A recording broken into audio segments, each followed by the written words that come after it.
Are you in the mood for some peanut butter and jelly? Because the big three came out to play for New Jersey. They put up 6 goals on the Columbus Blue Jackets, and Jack Hughes was responsible for half of them. Jesper Bratt had another multi-point outing, and Nico Hischier made some history himself. We have a lot to break down in today's episode of Locked On Devils.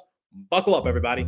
You're Locked On Devils, your daily podcast on the New Jersey Devils. Part of the Locked On Podcast Network, your team every day. Hi, this is Bryce Salvador, and you're Locked On Devils with Trey Matthews. Elliott scores! Oh, Stevens stepped up, nailed him. Brodor's got the puck. What a shot. The Devils win the Stanley Cup.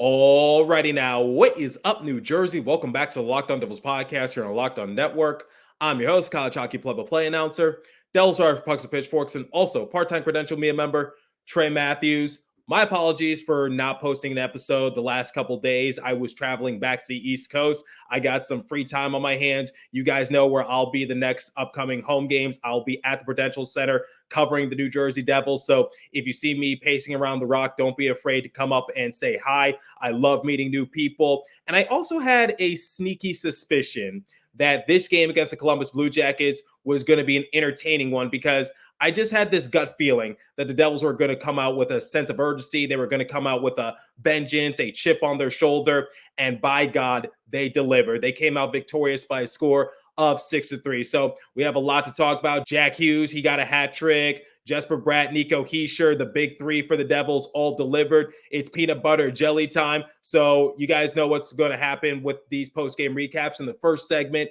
I will give my main talking points from the game. Then in the second segment, I'll name my 3 stars of the matchup. And then in the third and final segment, like I do to close out every post-game recap, I will compare the stats and give the Devils a letter grade. So let's begin with the big talking point heading into this matchup, because there were some emotions tied into this game, because dads and mentors made the trip to Columbus to watch their boys take on the Blue Jackets. So you know the Devils want to perform well in front of their fathers, mentors, whomever was in attendance. So Jack Hughes, his father, was in attendance, and also his brother was in attendance. So Luke and Jack each got their own surprise visitor at a recent Devils practice. So I thought that was very heartwarming to see. Eric Halla's father and also Tyler Toffoli's father made an appearance during the MSG broadcast, which, by the way, Bill Spalding is such a great play-by-play announcer. He can call the action before it actually happens. If you know what I mean, you know what I mean. But backtracking a little bit, there was just a lot of emotion tied into this game. And Lindy Ruff had a joke post-game. He said, quote, "We always get a great effort when the fathers are here. They'll disappoint the coach," they meaning the players, "but they won't disappoint their fathers." Now, I know Lindy Ruff was sort of joking after a big win against the Blue Jackets, but there's some truth to that. So let's go back a few weeks. Let's go back to, I believe, the day after Thanksgiving. So Black Friday, when the Devils took on the Blue Jackets at the Prudential Center. I was in attendance for that game, and we all saw what happened. The Devils came out on the losing end by a score of 2-1. There was little to no offense, and by the time the Devils started to get their offensive game going, it was too late. It was in the third period. They tried peppering Elvis Merzlikins, but he was just strong in between the pipes. There were a couple defensive lapses, mostly thanks to Dougie Hamilton, that resulted in the Blue Jackets scoring 2 goals.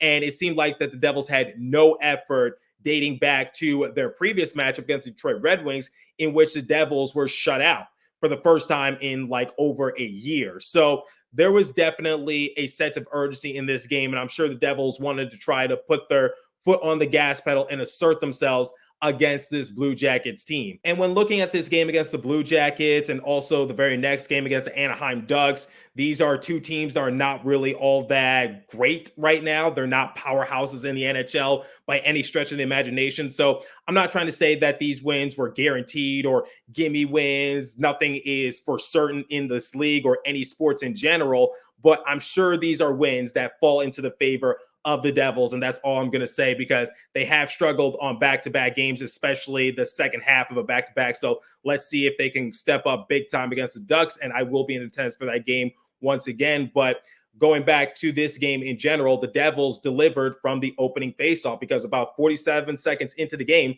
what happened? The Columbus Blue Jackets, they had an ill-advised turnover that resulted in Tyler Toffoli finding Jack Hughes, and Jack Hughes scored the goal point blank. It was 1-0, and the Devils were up and running. So they didn't have to wait until the final period of regulation to get their offense going. But it wasn't just the offense that was in full go mode. It was also the defense for the Devils, because what I saw was that the Columbus Blue Jackets, whenever they tried to set up shop in their offensive end and try to generate something on Akira Schmid, the defense at the very last possible second would diffuse any attack attempt coming their way. So something that I noticed was that Adam Fantilli, he had the puck, and then what did Nathan Bastian do? He was being a bully. He was hounding him, and Fantilli couldn't wind up for a shot. And when the Columbus Blue Jackets went on to their first power play, the Devils made sure that they didn't get any shots on Akira Schmid. And even though the Devils did end up allowing a power play goal in period 2, it was still nice to see that at least for the first time when they were on the PK, they were somewhat dominant because the Blue Jackets couldn't generate anything. And it just seemed like that the flow of the game was going the Devils' way. They were up 2-0. And that's something else I want to talk about, because I need to give a shout out to the Dawson Mercer, Eric Holla, and Alexander Holtz line, because Eric Holla made it a 2-0 game. So what had happened was that Holtz, he gathered the initial shot, he passed it over to Mercer, and Mercer found a wide open Eric Holla, and Holla went backdoor to make it 2-0. So this goes back to what I was saying, which was out the gate, the Devils were dominant, both offensively and defensively, and they go into the first intermission up 2-0. And that's definitely something you want to see against a Blue Jackets team that's not really all that dominant, and they're dealing with a lot of injuries themselves, because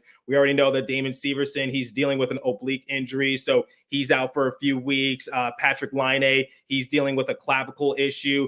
Boone Jenner, he's dealing with a jaw issue. So the Blue Jackets were shorthanded, and they're dead last in the Metro. So I'm not saying that this win was a guaranteed win. I'm not saying it's a gimme win, but I'm sure this is a win that fell heavily into the favor of the Devils, and they could not be lighthearted about this. They got to dominate this game. Come period 2, the Blue Jackets got some momentum back because we saw Marchenko. He got the power play goal. So it was a power play opportunity that leaked over from late in period 1, and the Devils just left Marchenko wide open, and he makes it a 2-1 game. So that's definitely a bit of a danger factor, because the Devils are known for giving their opposition some new life when it seems like the Devils have it in their hands. But the one thing I loved in this game for the Devils was that they knew how to answer on back. And I think that's been very evident the last few games, because the Devils are playing a new style that I think Eric Holla alluded to in one of the more recent post practices, which is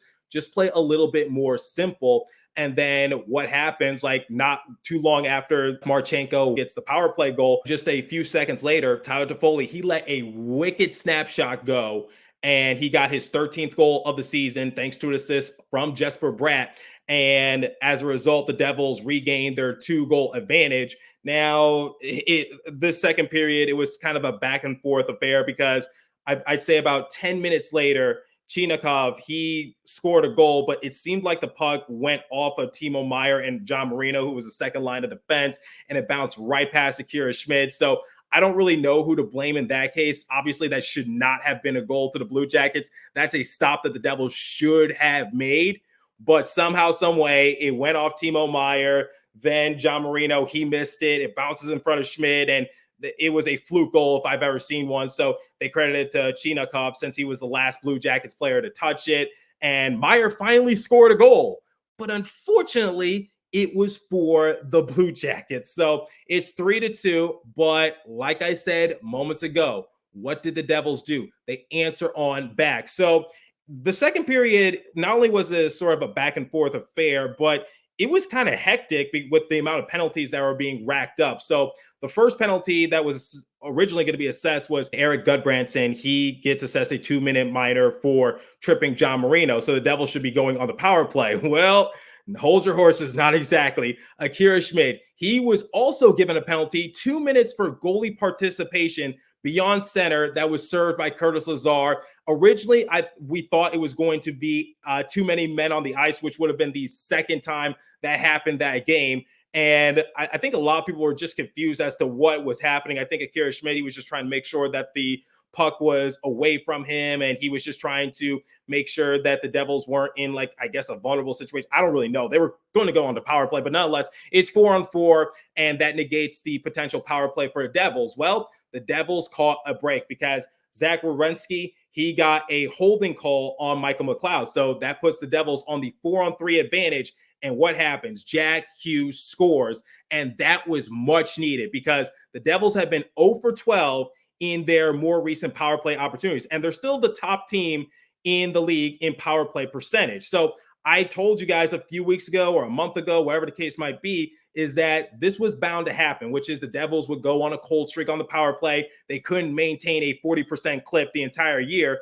But at the same time, you want to get something going, especially against this lowly Blue Jackets team, with all due respect. And who better to break that scoring drought on the power play than Jack Hughes? So now the Devils are 1 for 13 in their recent power play, and they still remain atop of the NHL for best power play. So the fact that the Devils went on that lengthy cold streak while on the man advantage and they still remained atop just goes to show you how many power play goals they got within the first few weeks of the season. So period 3, Devils need just another push just to put the game to bed and make sure that the Blue Jackets had no sense of a comeback. And how does that old song go? It's peanut butter jelly time, peanut butter jelly time, peanut butter jelly time. Because Jesper Bratt, Nico Hischier, Jack Hughes, the big 3 for the Devils, came up big in the final period of regulation. So Nico Hischier, he netted his 300th career point, backdoor goal from Jesper Bratt, who finished off with 3 assists this game. So another multi-point outing for Jesper Bratt, and he extends his point streak to 7 games. And then even though the Blue Jackets did end up scoring when they had the empty netter to make it a 5-3 game, Jack Hughes, he got the party started, and he ended the party by getting an empty netter goal. And thus, Jack Hughes, he got the hat trick. So it was kind of weird. Even though the Devils allowed 3 goals to the Blue Jackets, I would still say that they won in dominating fashion, just because whatever the Blue Jackets had for them, the Devils had an answer. And that's something I've been wanting to see more consistently from the Devils, which is when adversity hits you, how do you respond to it? Because there have been too many times this season in which the Devils, they seem like to be in a comfortable position. But similar to what Lindy Ruff told me when the team was back in Seattle, is that sometimes when you're working with the lead, sometimes you tend to get a little too more comfortable and you play a little too safe. And sometimes you got to assert yourself more in your offensive end. And I think the Devils did that by and large. So this game was definitely entertaining. And now we're going to transition to my 3 stars of the game momentarily. But before we continue, I want to tell you about AG1, the daily foundational nutrition supplement that supports whole body health. I drink it literally every day. I gave AG1 a try because I want to be happier. I want to be healthier. My body's a temple. I got to start treating it as such. So I drink it in the morning, before a workout, before a long car ride. You know what? I even drink it before I record an episode because I need a lot of energy. So AG1 is a foundational nutrient supplement that delivers comprehensive nutrients to support whole body health. AG1 replaces your multivitamin, probiotic, and more in one simple drinkable habit. Science-driven formulation of vitamins, probiotics, and whole food source nutrients. AG1 is raising the standards for quality in the supplement category.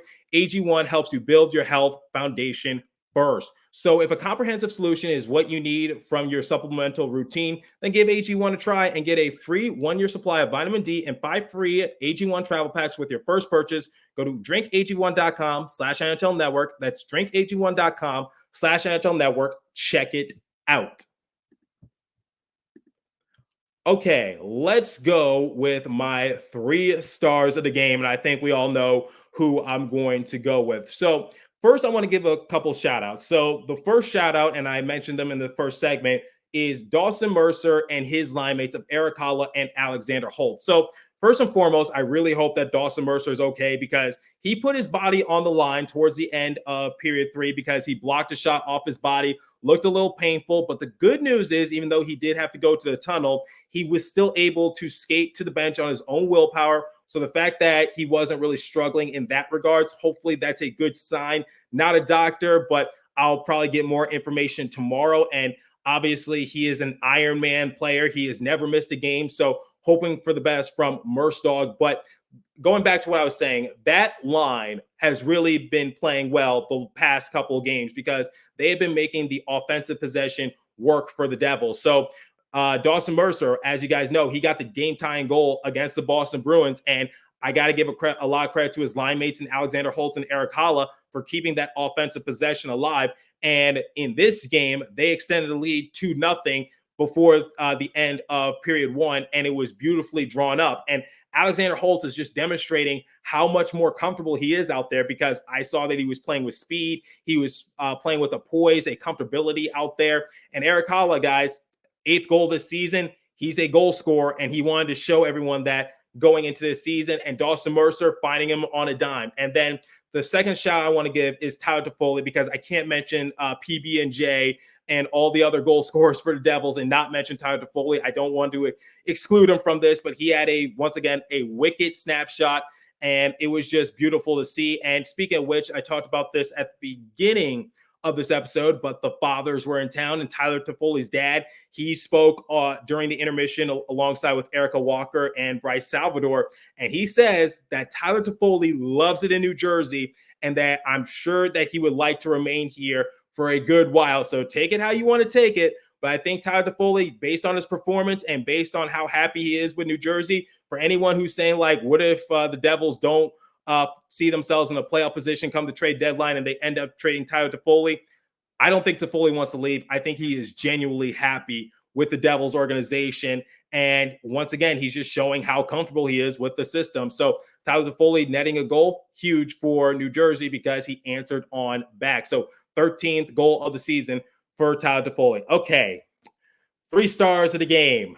I said this joke in segment 1, but peanut butter jelly time, plus Nico Hischier, because I guess the peanut butter jelly combo is Jesper Bratt and Jack Hughes. But 3rd star of the game goes to Nico Hischier, because this Devils team, they just continue to win with Hischier in the lineup. And we knew how big of an important piece Hischier is for this team. He is the heart and soul of it. And I know that a lot of people, they are big on Jesper Bratt and Jack Hughes playing together, because it should be no surprise. We saw this during preseason when they were paired alongside with Tyler Toffoli. Both of them have speed to burn, and they're just wizards with the puck. So on Nico Hischier's goal, Jesper Bratt had a no-look pass to Nico, and Nico scored it backdoor with ease. So we know how fast that Jesper Bratt can play the game, similar to Jack Hughes. But the one thing I want to say is, do not underestimate the duo of Jesper Bratt and Nico Hischier, because them alongside Andre Palat,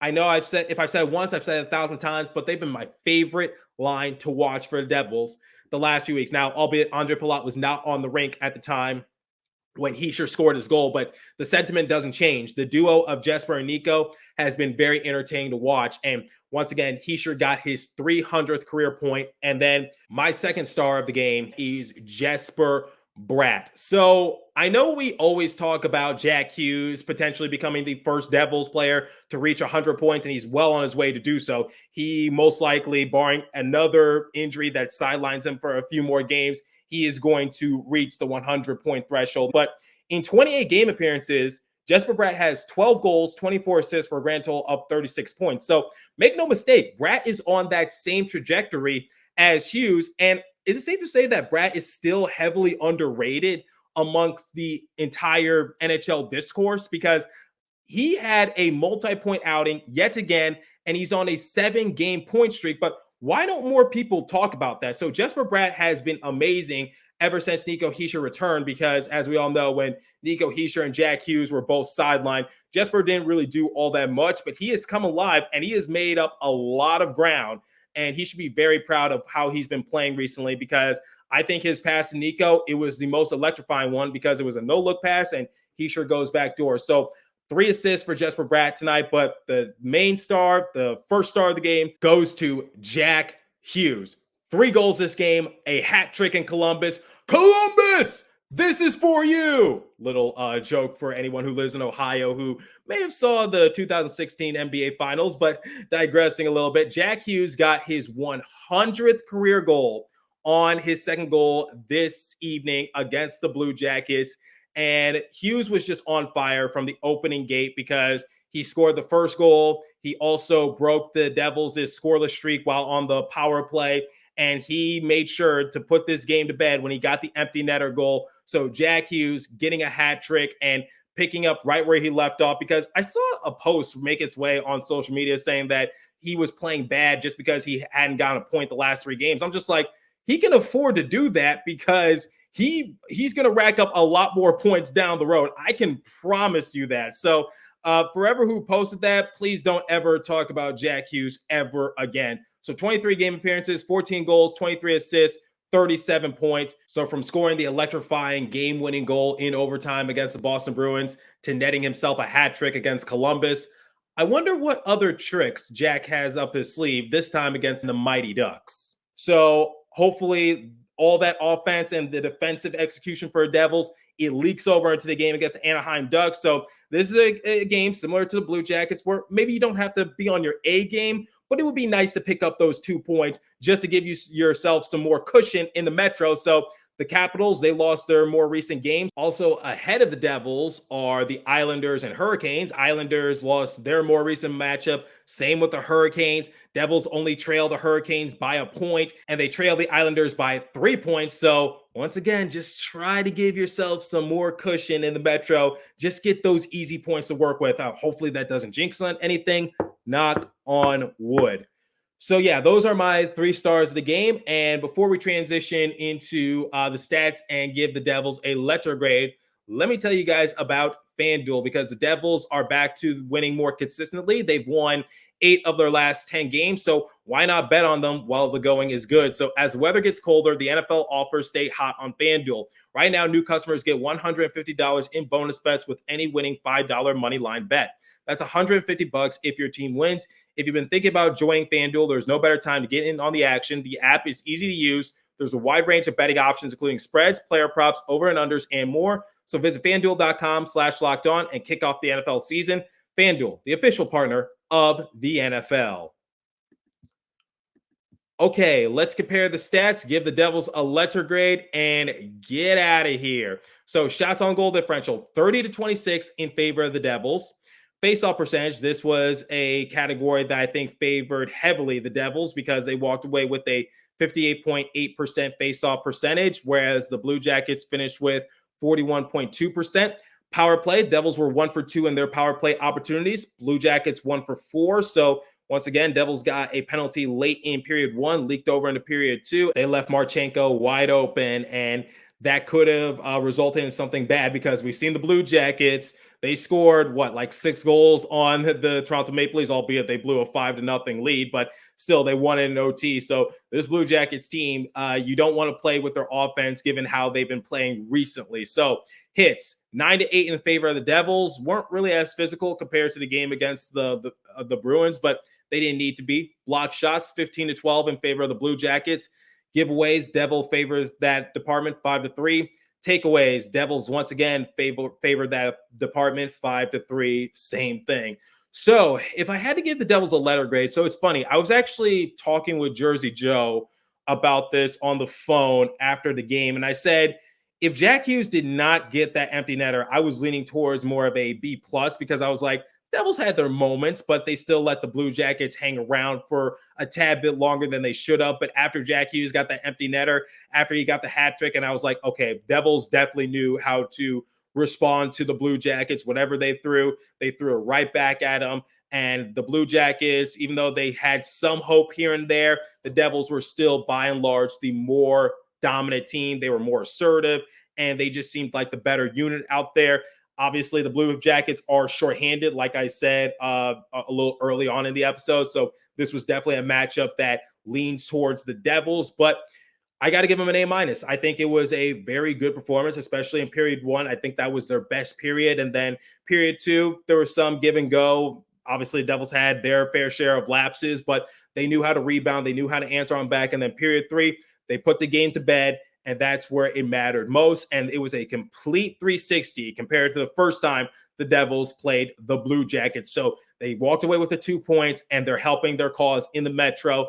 I know it's maybe I'm a little paranoid looking at the standings, especially in mid-December when a lot can still happen. But with how tight the Metro is, you cannot be too safe because you don't know when the points are going to start to settle. So these games do matter, and you don't want to look back in like February or March where the Devils are kind of in a sticky situation and they're on the outside looking in and they're just like, oh, if we got those 2 damn points against the Blue Jackets, maybe we could have been in a better position. But anyway, that's thinking too far down the road. The present, the right here, right now, Devils performed really well. So A-, and they're going to be right back at it against the Anaheim Ducks. I will be in attendance for that game in the press box. So once again, if you see me roaming around the Prudential Center during the intermissions, pregame, whatever the case might be, don't be afraid to come up and say hi. But as for today's episode, that's all the time I have for you. So continue to stay safe.